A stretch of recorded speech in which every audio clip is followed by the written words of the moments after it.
네,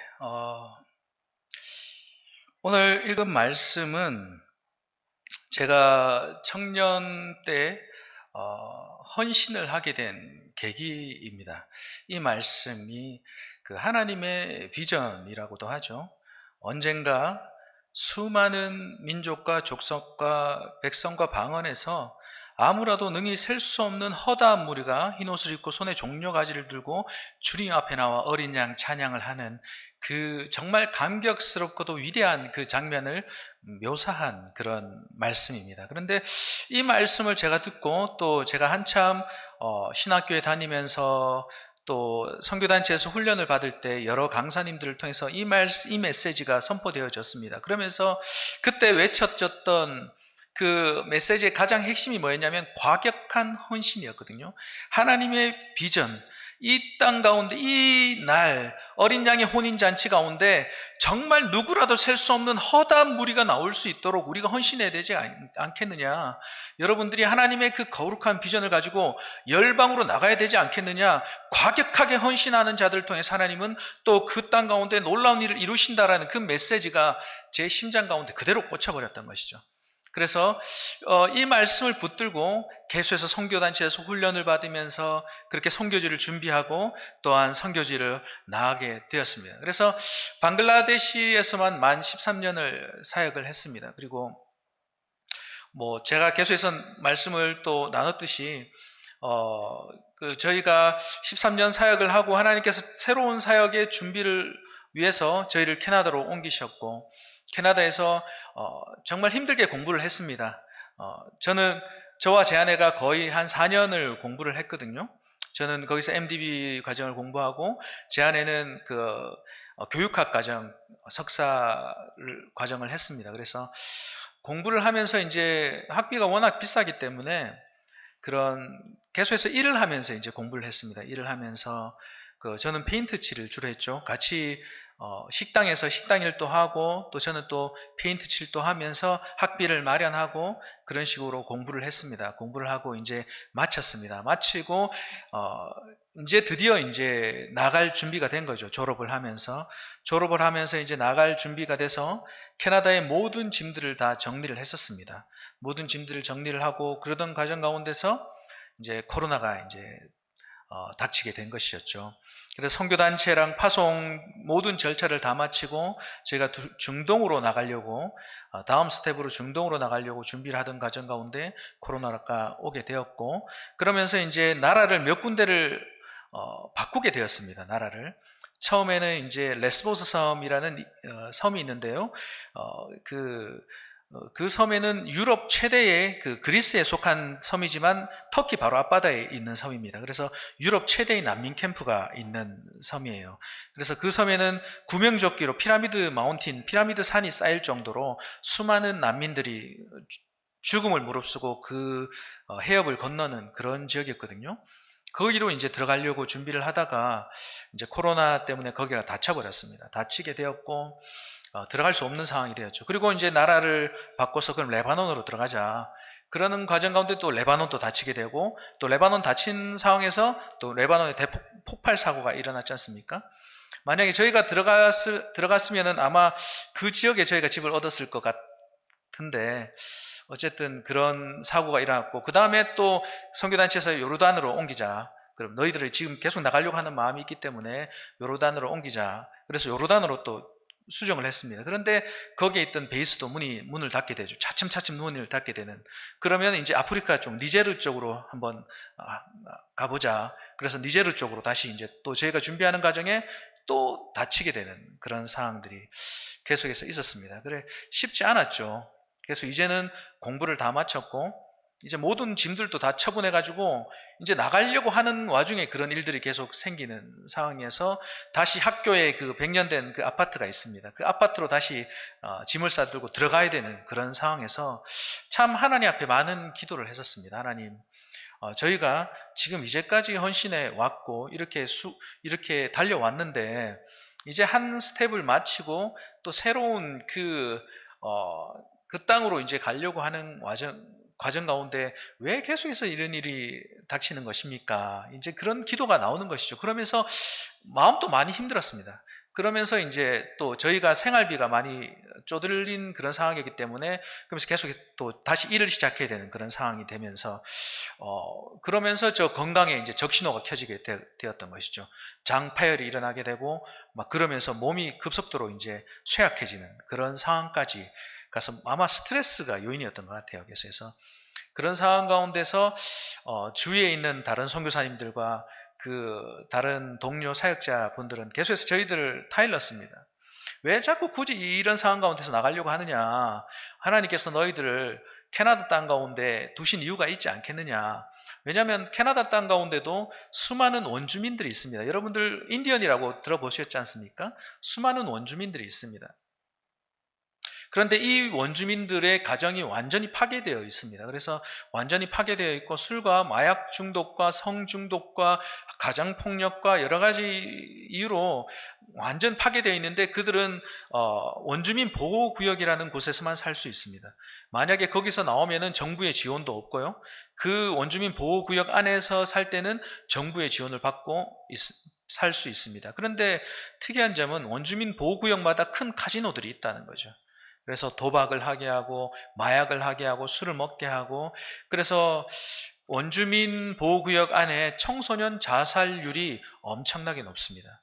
어떤 그 원주민 보호구역은요, 한 아이가 자살을 하면 그게 연쇄적으로 아이들이 자살하기 시작합니다. 10명 이상이 동시에 자살해버린 사건이 있었습니다. 그래서 그런 사건이 있은 후에 캐나다 정부가 그 지역의 비상사태를 선언할 정도로 그런 열악한 환경에 있는 원주민들이 있는데 저는 애써 그들을 외면했습니다. 왜냐하면 제가 섬길 땅이 아니고 제가 섬길 민족이 아니기 때문에 그들의 형편이 제 눈에 들어오지 않는 것이죠. 그런데 작년에 어떤 일이 있었냐면 캐나다에 기숙학교가 있는데 1996년까지 기숙학교가 운영이 되었었습니다. 기숙학교가 운영이 되었었는데 이 기숙학교는 어떤 목적이냐면 원주민 아이들을 백인화하는 학교입니다.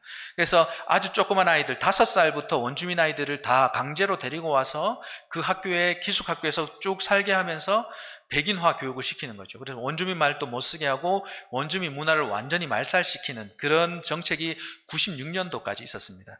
그래서 그 기숙학교는 대부분 캐톨릭 재단에 의해서 운영이 되었었는데 그 원주민 말을 하면 아이들 혓바닥에 바늘을 꽂는 그런 일들도 많이 있었고요.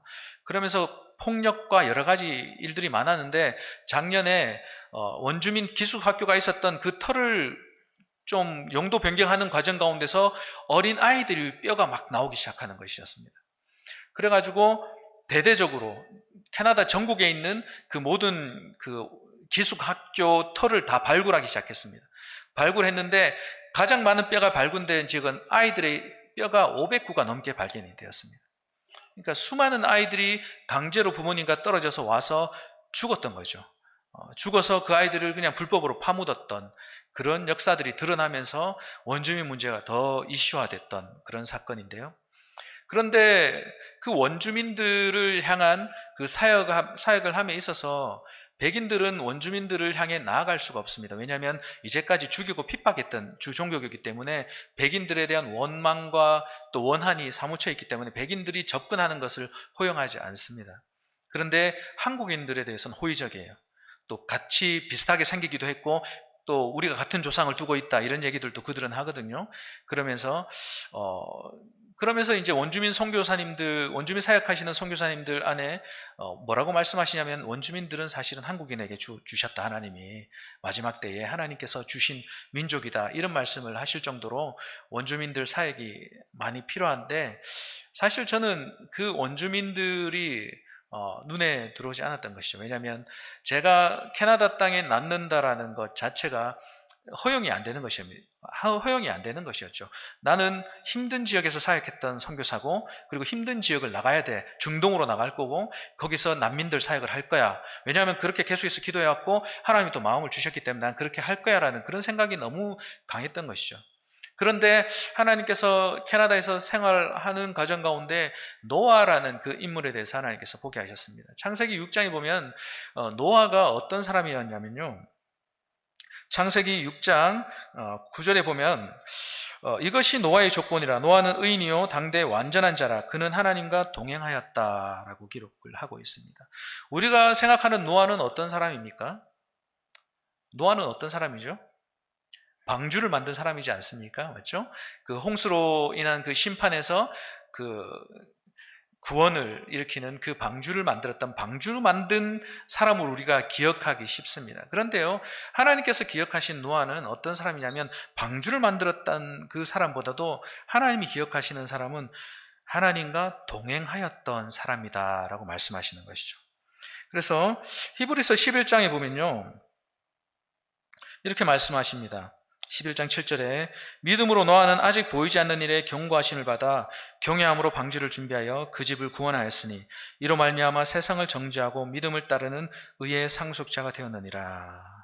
믿음으로 그는 하나님께서 말씀하신 그 일이 지금 일어나지 않았음에도 불구하고 그는 믿음으로 방주를 만든 사람, 그리고 믿음으로 하나님의 말씀을 순종했던 사람이라고 기억하고 있는 것입니다.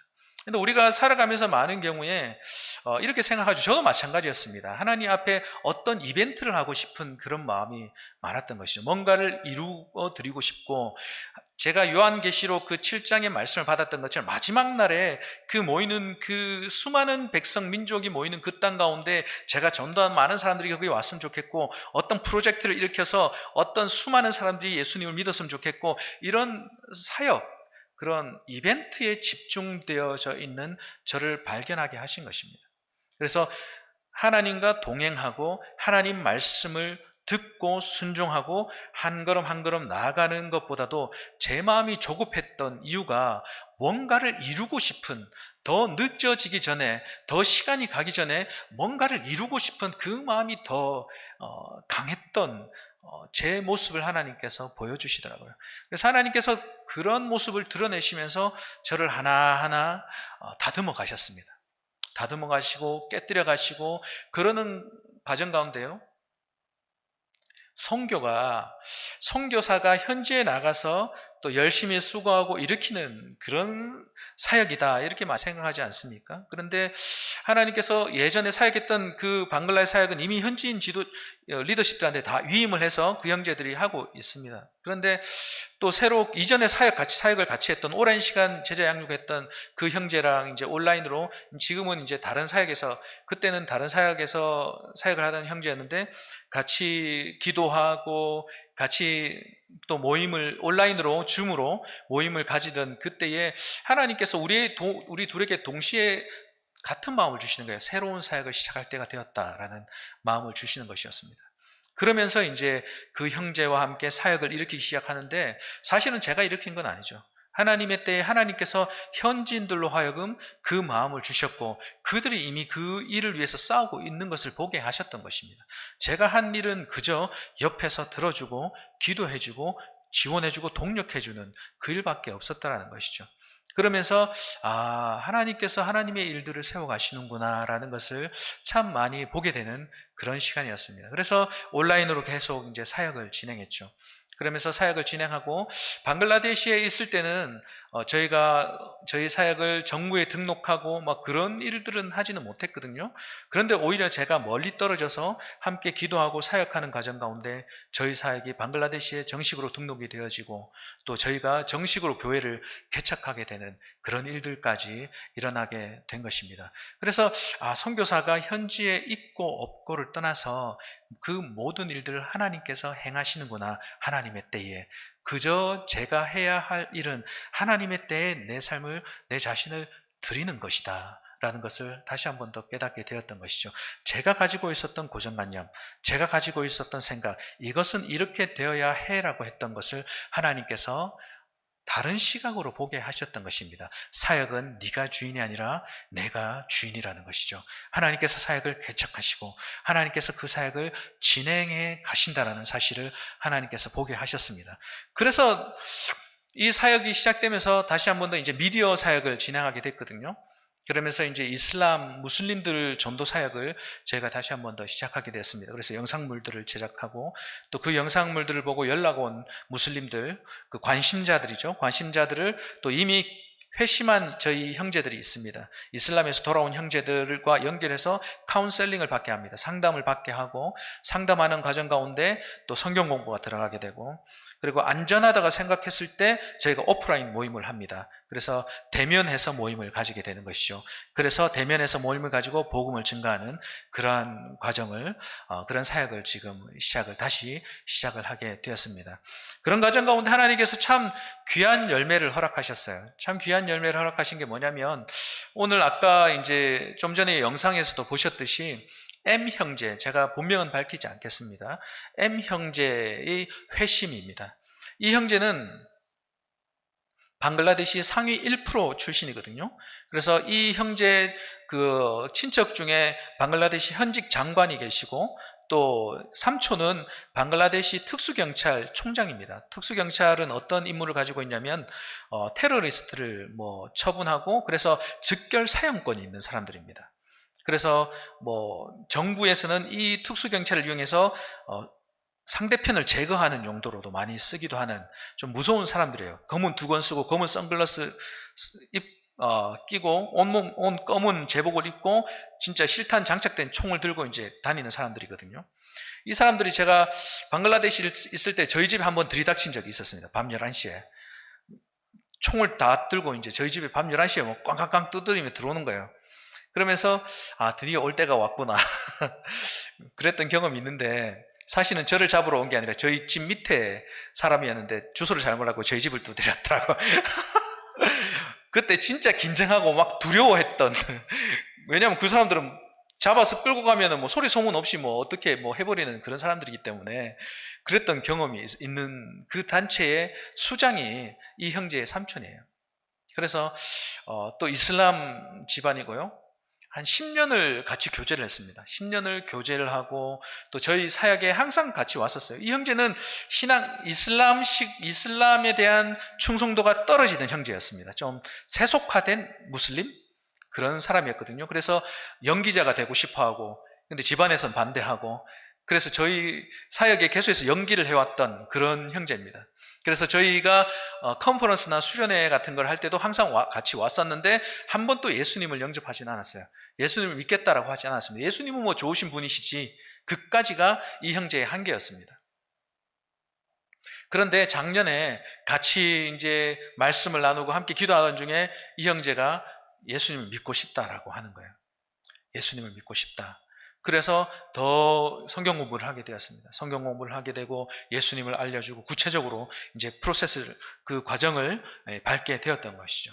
그리고 나서 이 형제가 내가 예수님을 나의 구주로 영접합니다라고 고백을 하게 된 것입니다. 할렐루야. 10년의 기도가 있었습니다. 10년의 기도. 이 한 명을 위해서 10년 동안 교제하면서 기도하는 그 시간 후에 이 형제가 드디어 회심을 하게 된 것이죠. 그러고 나서 이제 이 형제가 회심을 하게 되고 나서 제가 방글라데시 들어가게 될 때 그때 침례를 받고 싶다라고 저에게 얘기를 했던 것입니다. 그래서 이번에 한국에 오기 전에 레바논을 먼저 갔습니다. 레바논과 방글라데시를 한 달간 사역을 했습니다. 레바논에서 2주간 사역하고 방글라데시에서 또 2주간 사역하고 이렇게 한국을 들어왔거든요.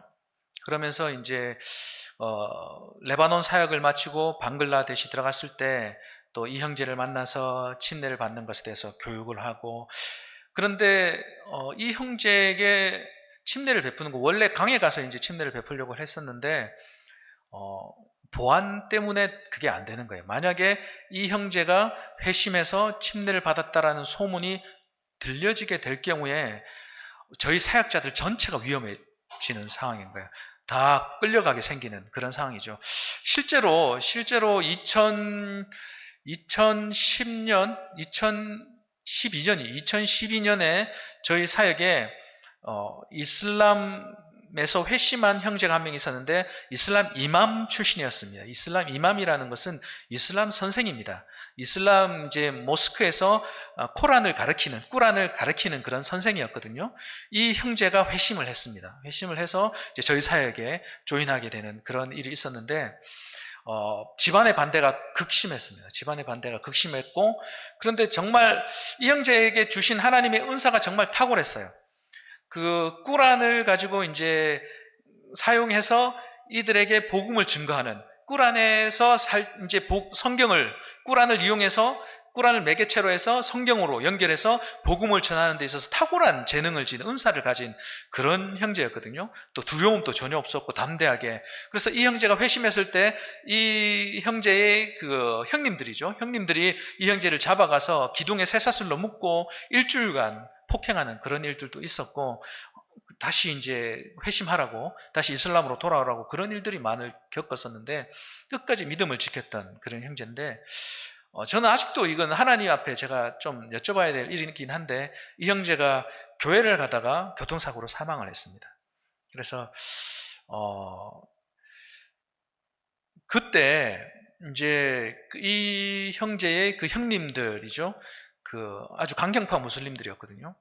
그래서 저희 사역자들 다 죽이겠다고 이제 선언을 하게 되는 그런 일이 있어서, 뭐 예전에 기도 제목을 나눴던 것들 기억하시는 분들은 아시겠지만 저희 사역 전체가 뿔뿔이 흩어지는 그런 일들이 있었습니다. 그래서 그러한 저희가 트라우마가 좀 있지 않습니까? 그래서 이 형제가 회심해서 이제 침례를 받겠다고 했을 때 그런 기억들이 이제 떠올라서 많이 조심스러웠던 것이죠. 그래서 저희 사역지 안에서만, 빌딩 안에서, 그래서 또 저희 사역 팀들만 모여서 함께 침례를 진행하자, 그렇게 결정을 하게 된 것입니다. 그래서 이번에 침례를 받게 되었고, 계속해서 훈련 중에 있습니다. 아직까지 이슬람에서 돌아온 지가 얼마 안 됐기 때문에 아직까지 모든 것이 생소해요. 계속해서 질문하고 답변하고 또 공부하고 그런 시간을 가지고 있는데요. 제가 정말 원하는 것은 이 친구가, 이 형제가 정말 주님 안에서 강력한 지도자로 훈련되어지는 것입니다. 상위 1% 집안이라는 의미는 방글라데시는 대단한 거거든요.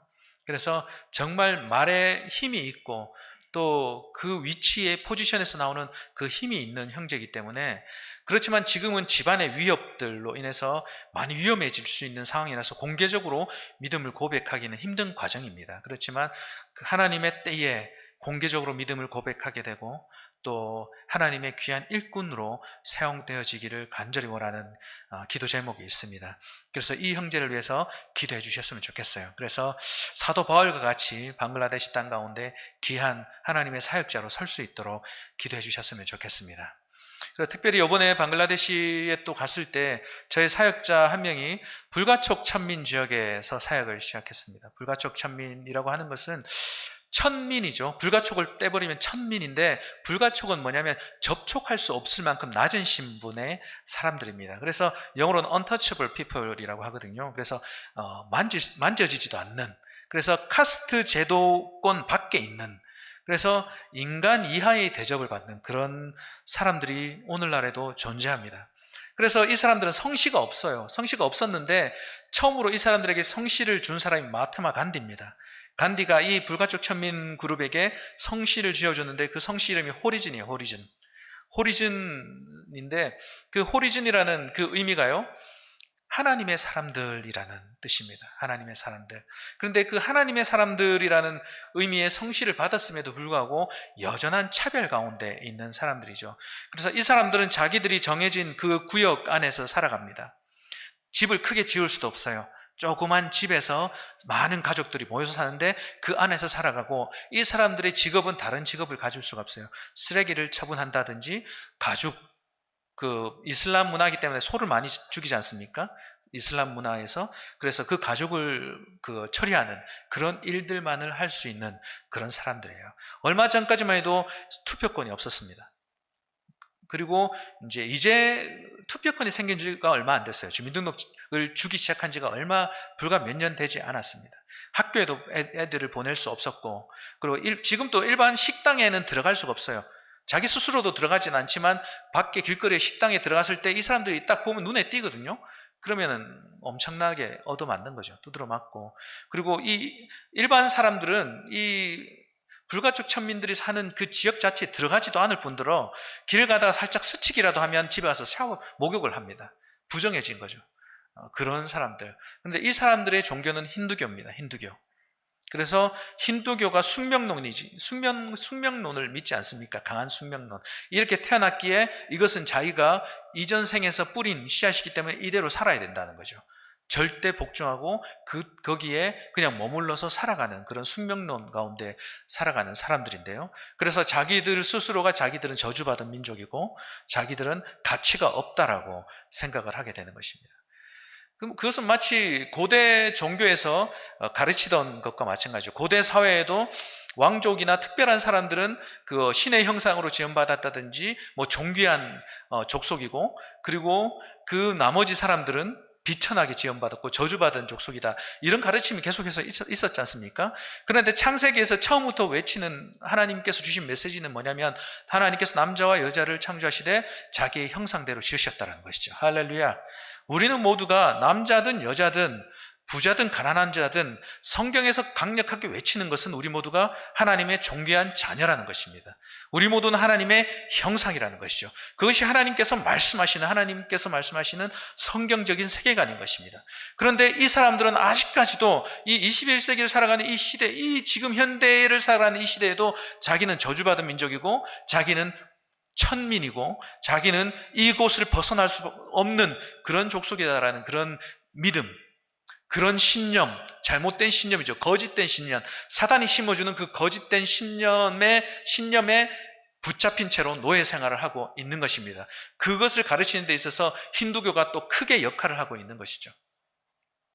그런데 저희 사역자가 들어가서 이제 그들에게 전하는 메시지는, 저도 이번에 들어가서 그들에게 나눴던 메시지가 뭐냐면, 제가 어렸을 때 저도 쉽지 않은 그런 생활들을 했었거든요. 가난한 삶과, 또 제가 간증을 나눈 적도 있을 것입니다. 가난한 삶과 또 그런 깨어진 가정과 또 폭력과 그런 곳에서 하나님께서 저에게 하셨던 말씀이 내가 너를 사랑한다, 이 말씀이셨거든요. 그 누구도 저를 사랑한다라고 하지 않고 저를 버리고 저를 떠나고 저를 때리고 그러던 그때에 하나님이 저에게 찾아오셔서, 혼자 기도하던 저에게 찾아오셔서 가장 먼저 하셨던 말씀이 상태가 내가 너를 사랑한다, 이 말씀이셨거든요. 그 말씀에 제 모든 삶이 완전히 녹아버렸습니다. 하나님, 저도 하나님 사랑합니다. 그래서 저는 평생 주님을 위해서 살겠습니다 라고 결심을 했던 때가 그때거든요. 그때가 제가 고등학교 2학년 때였습니다. 그런데 이제 이번에 가서도 이제 그 간증을 했죠. 무조건 그냥 예수 믿으면 천국 가고, 이 메시지가 아니라 하나님이 나를 어떻게 생각하셨는지, 하나님이 나를 어떻게 생각하시고 나를 어느 곳에서 나를 끌어올리셨는지, 하나님께서 나를 얼마나 존귀하게 여기셨는지, 나도 가난하게 살았고 나도 깨어진 가정이고 나도 아무도 사랑해주지 않는 그런 사람이었어. 그런데 있잖아, 하나님이 그 천지를 만드신 그 하나님, 이 지구가 얼마나 커, 이 우주가 얼마나 커, 그 모든 것을 창조하신 그 하나님이 내 이름을 아셔. 그 하나님이 내 이름을 아시고 내 이름을 부르시고 내가 너를 사랑한다라고 하시는데, 나는 그 하나님이 너무 좋고 그 좋으신 하나님을 여러분들에게 소개시켜주고 싶습니다라고 고백했을 때, 이들이 더 얘기를 듣고 싶다라는 걸, 더 그 하나님에 대한 얘기를 듣고 싶고 더 배우고 싶고, 그랬을 때 얼마나 큰 감격이 있고 감동이 있는지요. 할렐루야. 이 모든 일들은요, 선교사 혼자 할 수 있는 일이 아닙니다. 함께 여러분들이 기도해 주시고 동력해 주실 때 일어나는 것이죠. 할렐루야. 하나님의 일은 하나님이 하십니다. 그렇지만 순종하는 자들을 통해서 하시는 것이죠. 기도하라 하실 때 우리가 기도한다면 하나님은 그 기도를 통해서 하나님의 일을 이루십니다. 아멘. 아멘.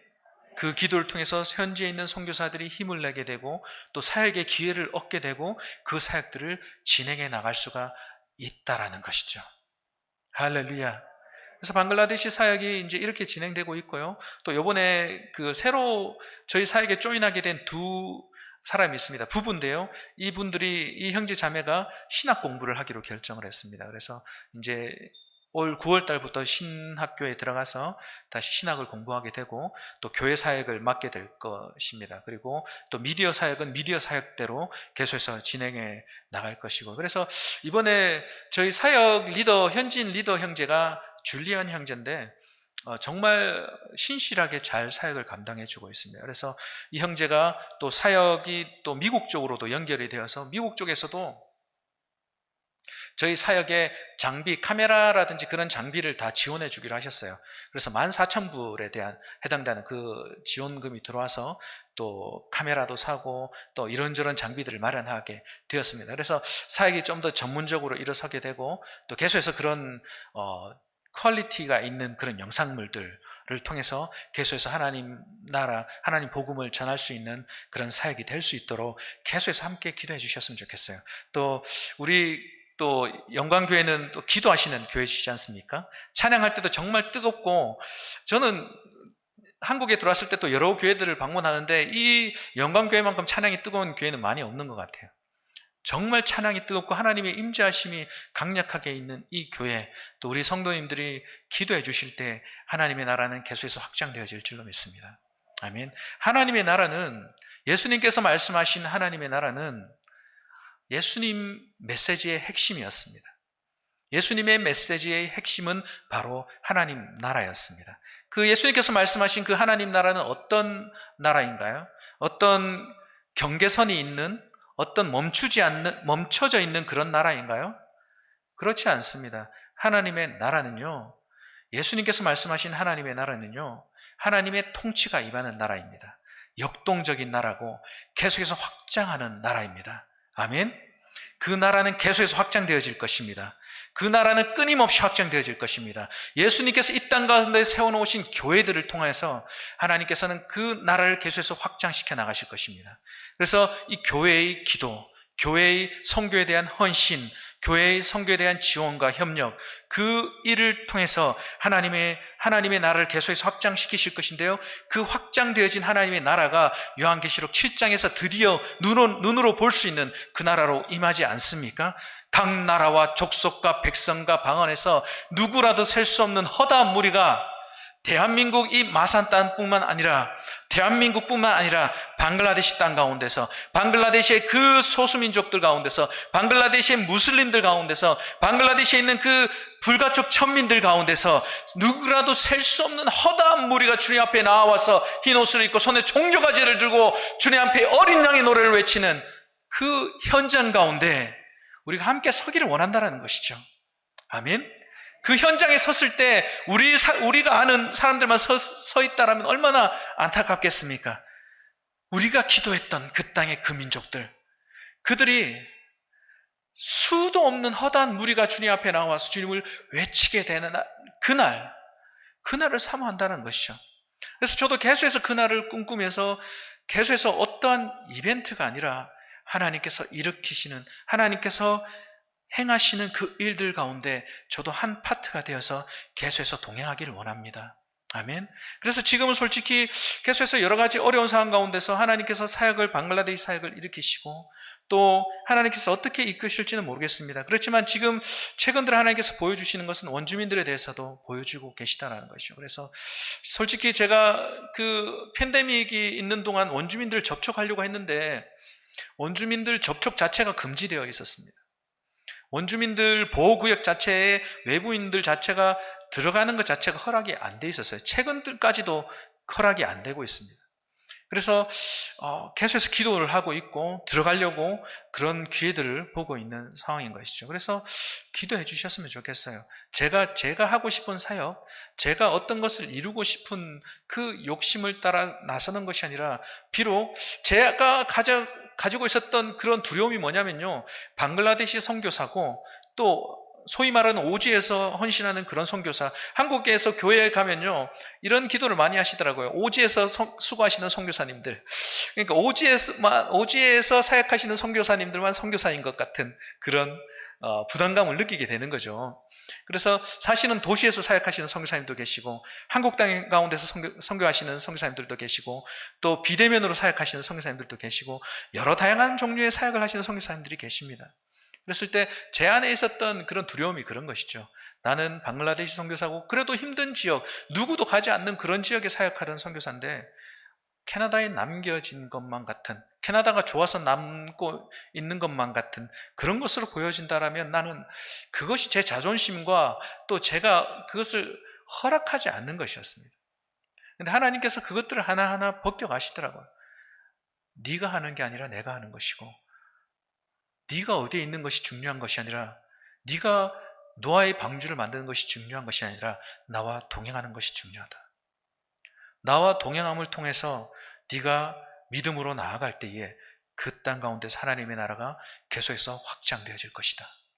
그리고 네가 그토록 꿈꾸던 요한계시록 7장의 그 놀라운 순간 가운데 수많은 무리들이 주님을 찬양하며 나오게 될 것이다. 그런 말씀을 주시는 것이죠. 할렐루야, 할렐루야, 할렐루야. 계속해서 저희들을 위해서 기도해 주셨으면 좋겠어요. 그래서 저희가 주님보다 빠르게 나아가지 않도록 항상 급합니다, 마음이. 한국 사람 성격이 그렇잖아요. 뭔가를, 저희가 캐나다에 있지만 놀고 있는 게 아니에요. 저희가, 제 아내가 감사한 게 그 중동에 나가지 못하는 상황에서 이제 남게 되었지 않습니까? 그런데 저희가 졸업한 학교 프로비던스거든요. 프로비던스 학교에서 제 아내가 고용이 되었습니다. 시간 강사로 고용이 되어서 또 전 세계에서 오는 그런 국제 학생들의 그 영어 코스를 가르치는 담당자가 되었습니다. 영어를 가르치면서 뭐 아랍 지역에서 오는 친구들도 있고 남미 쪽에서 오는 친구들도 있고 많은 형제들과 자매들을 만나서 또 저희 집에 초대해서 또 저희 간증을 나누고 복음을 전하는 그런 사역들도 하고 있고요. 또 저도 마찬가지로 그 온라인을 통해서 그런 방글라데시의 사역을 하고 있고, 또 한인교회에서 한인 2세들 그리고 유학생들 대상으로 사역을 진행하고 있습니다. 항상 저희 집에 손님이 있고 항상 저희 집에서는 복음을 전하는 그러한 일들이 있습니다. 그래서 계속해서 저희가 신실함으로 설 수 있도록 함께 기도해 주시고 함께 동력해 주시기를 간절히 부탁드립니다. 함께 기도하시겠습니다.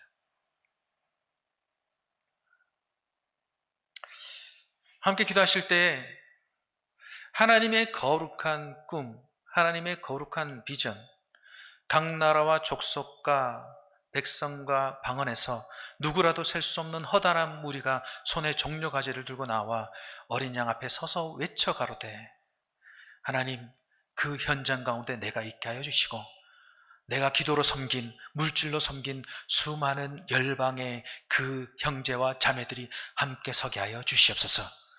지치지 않게 하여 주시고 끝까지 이 일을 감당하게 하여 주시옵소서. 다시 한번 우리가 함께 입을 열어서 기도하시겠습니다. 다 같이 기도하시겠습니다.